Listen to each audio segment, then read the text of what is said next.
So, ayun guys, pagtas na kumain ng tanghalian, meron kaming panghimagas, dalawang klaseng peras. May malaki, may maliit. So, ayan guys, yung ating panghimagas, ang ating peras. Ayan guys. Yan, ilalagay natin siya. Gawin nating fertilizer sa halaman.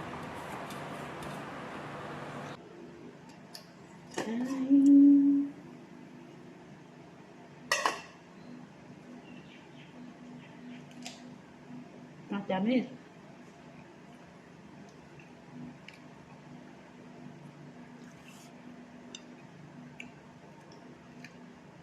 Mas matamis yung malaki. Yung maliit, para siyang tawag doon. Basta hindi siya matamis. Itong malaki, malambot siya. Pero yung isa, parang style apple yung crunchy niya.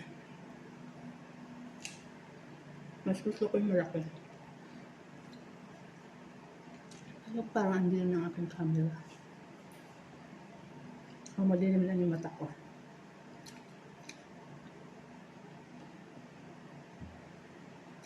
Dilim. Bye.